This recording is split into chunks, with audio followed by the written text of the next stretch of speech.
네, 애청자 여러분 안녕하십니까? 주말 잘 보내셨습니까? 카플라 뉴스 앵커 제임스 알입니다. 4월 4일 월요일 카플라 뉴스 헤드라인들입니다. 우크라이나 돕기 성금 모금이 6만 달러를 넘어섰습니다. 오늘 일부 성금을 우크라이나 현지로 송금했습니다. 오늘 13지구 미치 오페로시 의원이 한인회를 방문해 앞으로 한인사회와 더욱 긴밀한 협력을 다짐했습니다. 캘리포니아주가 빈병과 빈캔 등에 대한 재활용 보증금 환급액을 2배 인상할 예정입니다. 어제 사크라멘토에서 총기 난사 사건이 발생해 6명이 숨지고 12명이 다쳤습니다. 한인 할머니를 구한 뉴욕 피자 가게 주인에게 성금이 쇄도하고 있습니다. 아이비리그 대학 입학이 갈수록 어려워지고 있습니다. BTS의 그래미 수상이 2년 연속 불발됐습니다. 러시아군이 철수한 우크라이나 부차 지역에서 버려진 민간인 시신들이 다수 발견돼 학살 의혹이 제기되고 있습니다. 미국 기업들이 코로나 방역 규제를 대폭 완화하고 있습니다. 이상은 오늘 전해드릴 주요 소식들입니다. 4월 4일 월요일 카플라 뉴스 지금부터 시작합니다. 여러분, Let's go.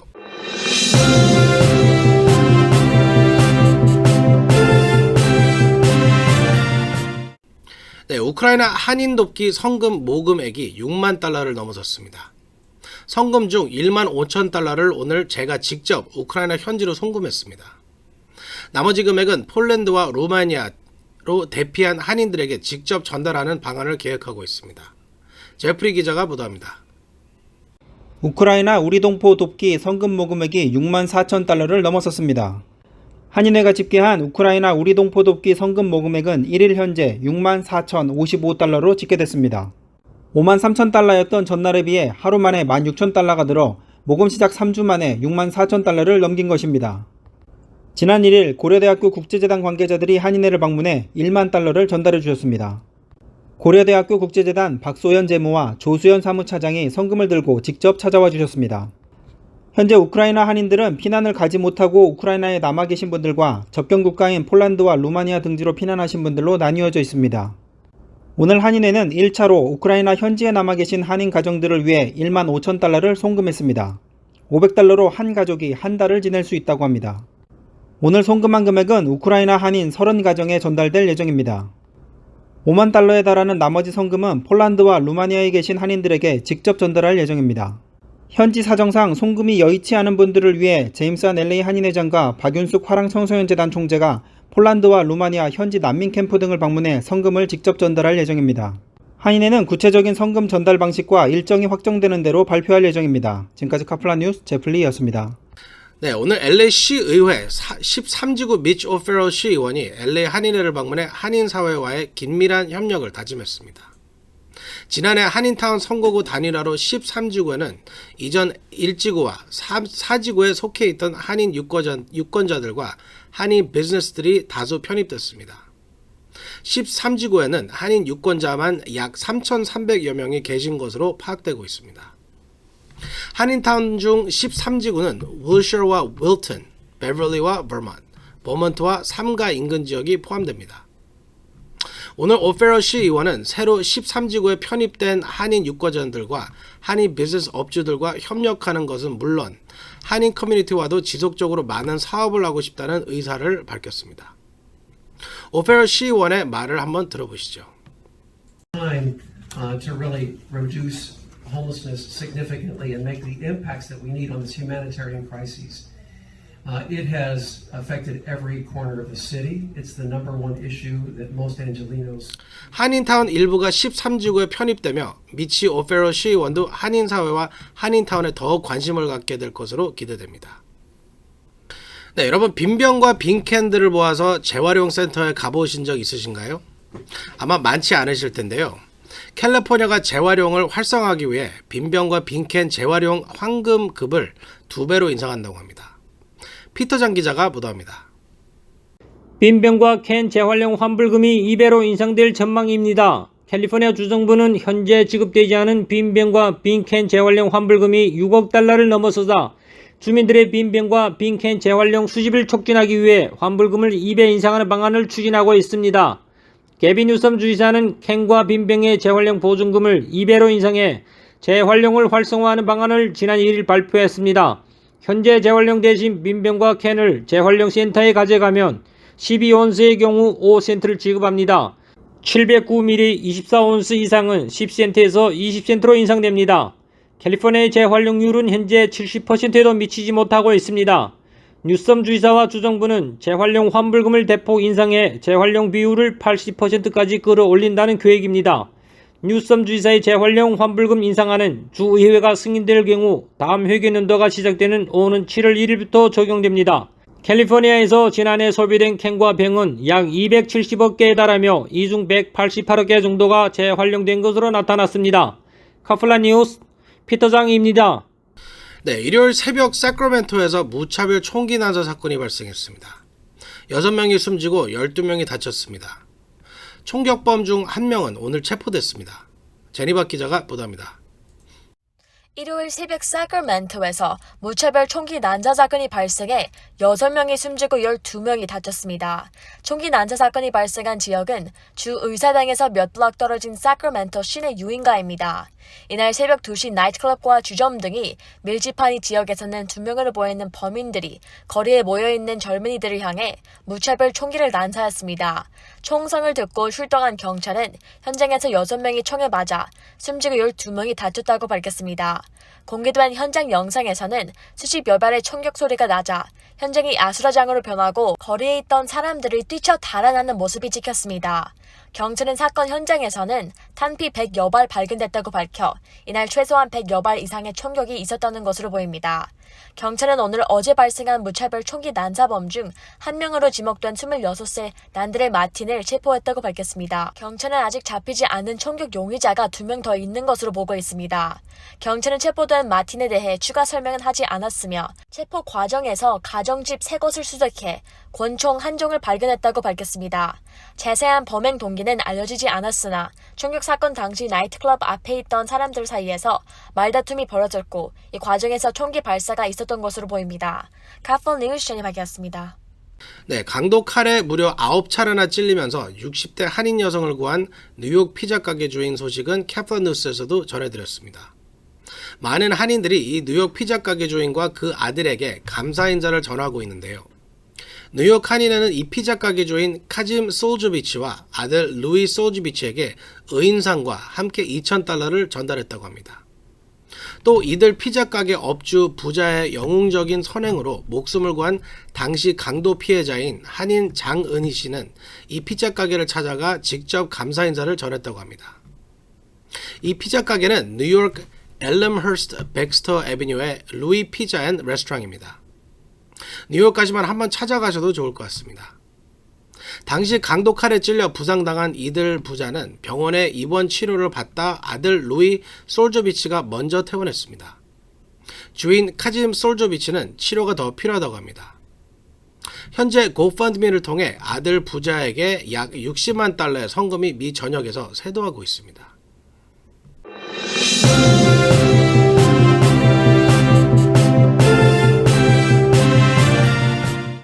네, 캘리포니아에서 가장 안전한 도시가 어딜까요? 여러분 궁금하시죠? 홈 시큐리티 업체인 SafeWise가 최근 캘리포니아 안전한 도시 순위를 발표했는데요. 가장 안전한 도시는 북가주의 댄빌이라는 곳입니다. 남가주 지역에서는 란초 산타 마르가리타가 2위, 모어파크 3위, 알레사 비에호, 요르발렌다, 라구나 네겔 등이 각각 4, 5, 6위를 올랐습니다. 한인들이 많이 사는 란초 팔라스 버디스와 타우즌 옥스는 각각 9위와 10위였습니다. LA는 50위권 밖이었습니다. 한인들이 많이 거주하는 산타클라리타 지역이 13위로 비교적 상위에 올랐고 얼바인은 25위로 나타났습니다. 얼바인은 지난해보다 순위가 6계단 하락했습니다. 제가 팬데믹 도중에 댄빌이라는 데서 어느 분이 구독자님이 전화 오셔가지고 한번 도와드린 적이 있는데 성함을 제가 기억을 못하는데 사모님 잘 지내시는지 궁금합니다. 네, 아이빌리그 대학에 들어가기가 갈수록 어려워지고 있습니다. SAT와 ACT 점수 제출을 요구하지 않으면서 지원자가 많이 늘었기 때문이라고 합니다. 제프리 기자가 보도합니다. 하버드 대학 등 아이비리그 명문대 입학이 갈수록 어려워지고 있습니다. 합격률도 매년 하락하고 있습니다. 지난달 31일 발표된 아이비리그 대학 입시 결과에 따르면 아이비리그 대학 합격률은 지난해에 이어 올해 또다시 하락했습니다.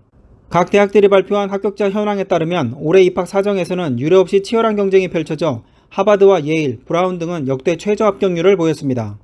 SAT와 ACT가 지원 요건에서 제외되자 지원자가 크게 늘어난 것이 이유 중 하나로 꼽히고 있습니다.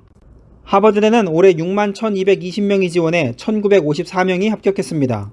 합격률은 3.19%로 지난해보다 0.24% 하락했습니다. 예일대는 5만 15명이 지원해 2,234명이 합격했으며 4.46%의 합격률을 나타냈습니다. 작년보다 0.16% 합격률이 낮아졌습니다. 브라운 대학은 5만 549명이 지원해 2,547명이 합격 통보를 받아 합격률은 5.02%였습니다. 작년보다 0.38% 떨어진 것입니다. 콜롬비아대와 다트머스대는 합격률이 전년 대비 0.1%포인트 미만 상승하며 지난해와 비슷한 수준에 머물렀습니다. 아이비리그 대학 8곳 중 프리스턴, 유펜, 코넬 등 3곳은 합격률을 발표하지 않았습니다. 지금까지 카플라 뉴스 제플리였습니다. 네, 어제 라스베가스에서 그래미 시상식이 있었습니다. BTS의 수상을 기대했는데 이번에도 상은 받지 못했습니다. 하지만 한인 래퍼 앤더슨 팩이 브루노 마스와 결성한 실크 소닉이 사관왕을 휩쓸어 화제가 됐습니다. 제니박 기자가 보도합니다. 어제 라스베이거스에서는 제64회 그래미 어워드 시상식이 열렸습니다. 방탄소년 나는 MGM 그랜드 가든 어리나에서 열릴 이날 시상식에서는 글로벌 히트곡 Butter로 Best Pop Duo Group Performance 부문에 올랐으나 상을 받지는 못했습니다. 2년 연속 후보에는 오르고 수상은 하지 못한 것입니다. 2년 연속 그래미상 수상을 불발되자 방탄소년단 멤버들은 팬덤 아미와 진행한 V-Live에서 아쉬움을 감추지 못했습니다. 하지만 BTS는 그래미 어워드에 2년 연속 노미네이트 된 것만으로도 뿌듯하다는 소감을 밝혔습니다. 슈가는 이날 여러분 우리가 슬퍼할 일이 아니다. 노미네이트 된 것도 2번째니까 대단한 일이라고 강조했습니다. 정국은 좋은 경험한 것이라고 긍정했고 부인은 좋은 무대를 많이 봐서 자극이 됐다고 만족해왔습니다. RM은 솔직한 게 좋다며 기분 별로 안 좋은 건 사실이라고 털어놨습니다. 하지만 이날 시상식에서는 한인 래퍼 겸 싱어송라이터 앤더슨 팩과 팝스타 브루노 마스 결성한 프로젝트 듀오 실크 소닉은 사관왕에 휩쓸며 제64회 그래미 어워드 주인공이 됐습니다. 실크 소닉은 Leave the Door Open으로 4대 본상인 올해의 레코드와 올해의 노래를 비롯해 Best R&B Performance, Best R&B Song 등 4관왕을 안았습니다. 카플라 뉴스 제니박이었습니다. 네, 우크라이나 키예프에서 러시아군이 철수하면서 민간인 학살 의혹이 제기되고 있습니다. 키예프 인근 부차 지역에서는 수십여 구의 민간인 시신이 거리에 버려진 참혹한 모습이 공개돼 전 세계가 경악하고 있습니다. 피터장 기자가 보도합니다. 우크라이나 수도 키예프에서 러시아군이 철수하면서 민간인 학살 의혹이 제기되고 있습니다. 전 세계 지도자들이 러시아 당국에 책임을 물어야 한다며 일제규탄 목소리를 내고 있습니다. 특히 키예프 인근 서도시 부차에서 수십여 구의 시신이 거리에 나뒹굴고 수백여 구의 시신이 집단 매장된 것으로 알려지면서 전 세계가 경악하고 있습니다. 유엔은 철저한 조사를 통해 러시아의 책임을 물어야 한다는 입장입니다. 안토니오 구테우스 유엔 사무총장은 부차에서 민간인들이 살해된 사진을 보고 심히 충격받았다며 독립적인 조사를 통해 효과적으로 책임을 묻는 게 필수적이라고 밝혔습니다. 린다 토마스 그린필드 유엔 주재 미국 대사는 이번 잔혹한 사건에 대한 책임 추궁과 정의가 있을 것이라며 러시아 규탄에 나섰습니다. 토니 블링컨 국무장관은 러시아군이 우크라이나 침공 이후 전쟁 범죄를 저질렀다고 믿고 있다며 이번 사건을 전쟁 범죄로 규정했습니다. 크리스티앙 트레이더 캐나다 총리도 우크라이나 민간인 학살을 강력 규탄하며 러시아 정권의 책임을 묻는 데 전념할 것이라고 규탄했습니다. 보리스 존슨 영국 총리는 푸틴과 러시아군이 우크라이나에서 전쟁 범죄를 저지르고 있다는 추가 증거라며 국제형사재판소 ICC 전범 조사도 촉구했습니다.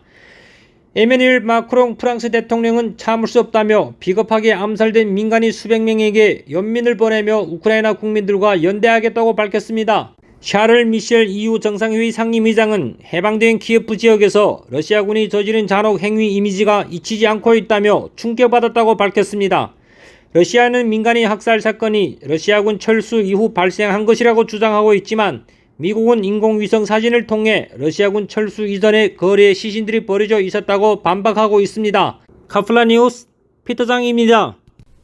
네, 팬데믹 정점이 지나면서 미국 기업들이 직원들에 대한 코로나 방역 규제를 대폭 완화했습니다. 월스트리트저널은 미국 기업들이 생활 필수가 된 마스크, 백신 관련 지침을 완화하고 있다고 보도했습니다.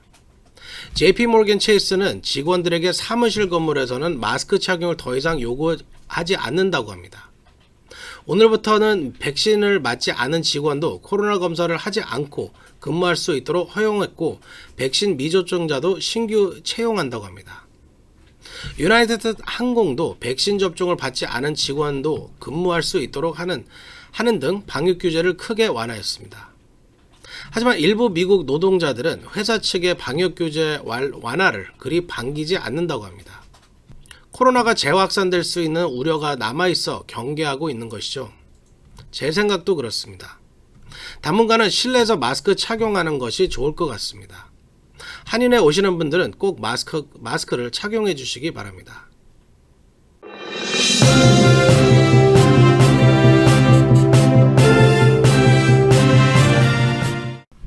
네, 오늘 준비한 소식은 여기까지입니다. 그리고 여러분 지난주부터 시작했던 기본소득 LA 카운티 브렛 프로그램 신청 잘 돼가고 있으신지요? 저희가 오늘 한인회에서 한 6명이 100명 정도 가까이 되는 신청자들을 도와드렸습니다. 근데 여러분이 신청을 하시기 전에 기억하셔야 되는 게 여러분이 만약에 지금 메디케어를 받고 계시면 이 인컴 소득이 이제 그 1년에 올라가기 때문에 여러분이 메디케어이 끊기거나 가격이 올라갈 수 있는 거를 신청하시기 전에 꼭 기억하시기 바랍니다. 네, 4월 4일 월요일 카플라 뉴스 여기서 마치겠습니다. 좋은 밤 되시기 바랍니다. 감사합니다.